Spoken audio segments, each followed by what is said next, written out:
Amours De Voyage, Canto IV by Arthur Hugh Clough. Canto IV. Eastward, or northward, or west? I wander and ask as I wander, weary, yet eager and sure, where shall I come to my love? Whitherward hasten to seek her? Ye daughters of Italy, tell me, graceful and tender and dark, is she consorting with you?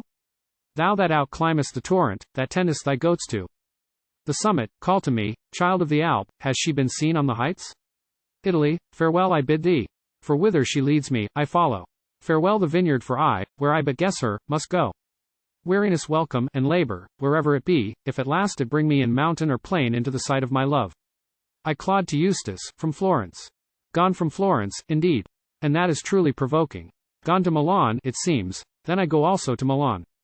5 days now departed, but they can travel but slowly, I quicker far, and I know, as it happens, the house they will go to. Why, what else should I do? Stay here and look at the pictures, statues, and churches? Alack, I am sick of the statues and pictures. No, to Bologna, Parma, Piacenza, Lodi, and Milan, off go we tonight, and the Venus go to the devil. 2. CLAUDE to Eustace, from Bellagio. Gone to Como, they said, and I have posted to Como. There was a letter left, but the cameriere had lost it. Could it have been for me? They came, however, to Como, and from Como went by the boat, perhaps to the Spluggen, or to the Stelvio, say, and the Tyrol. Also it might be by Porlezza across to Lugano, and so to the Simplon possibly, or the St. Gothard, or possibly, 2, to Baveno, Orta, Turin, and elsewhere. Indeed, I am greatly bewildered. 3. CLAUDE to Eustace, from Bellagio. I have been up the Spluggen, and on the Stelvio also, neither of these can I find they have followed. In no one inn, and this would be odd, have they written their names. I have been to Porlezza. There they have not been seen, and therefore not at Lugano. What shall I do? Go on through the Tyrol, Switzerland, Deutschland, seeking, an inverse Sol, a kingdom, to find only asses? There is a tide, at least, in the love affairs of mortals, which, when taken at flood, leads on to the happiest fortune, leads to the marriage morn and the orange flowers in the altar, and the long lawful line of crowned joys to crowned joy succeeding. Ah, it has ebbed with me. Ye gods, and when it was flowing, pitiful fool that I was, to stand fiddle-faddling in that way. IV. CLAUDE to Eustace, from Bellagio. I have returned and found their names in the book at Como. Certain it is I was right, and yet I am also in error. Added in feminine hand, I read, by the boat to Bellagio.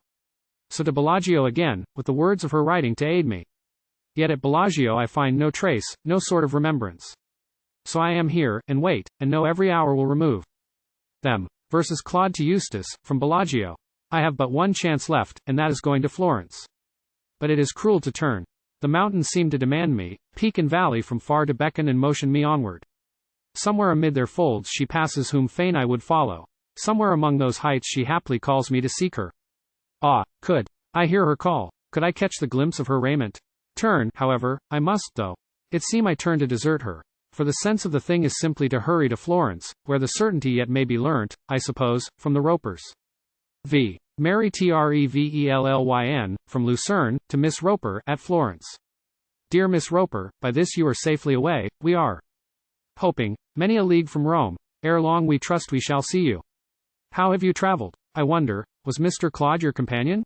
As for ourselves, we went from Como straight to Lugano, so by the Mount St. Gothard. We meant to go by Porlezza, taking the steamer, and stopping, as you had advised, at Bellagio, 2 or 3 days or more. But this was suddenly altered, after we left the hotel, on the very way to the steamer. So we have seen, I fear, not one of the lakes in perfection. Well, he has not come, and now, I suppose, he will not come. What will you think, meantime? And yet I must really confess it. What will you say? I wrote him a note. We left in a hurry, went from Milan to Como, 3 days before we expected. But I thought, if he came all the way to Milan, he really ought not to be disappointed, and so I wrote 3 lines to say I had heard he was coming, desirous of joining our party. If so, then I said, we had started for Como, and meant to cross the St. Gothard, and stay, we believed, at Lucerne, for the summer. Was it wrong? And why, if it was, has it failed to bring him? Did he not think it worthwhile to come to Milan? He knew, you told him, the house we should go to. Or may it, perhaps, have miscarried? Anyway, now, I repent, and am heartily vexed that I wrote it. There is a home on the shore of the Alpine Sea, that upswelling high up the mountainside spreads in the hollow between, wilderness, mountain, and snow from the land of the olive conceal it. Under Pilatus's hill low by its river it lies Italy, utter the word, and the olive and vine will allure not, wilderness, forest, and snow will not the passage impede. Italy, unto thy cities receding, the clue to recover, hither, recovered the clue, shall not the traveller haste?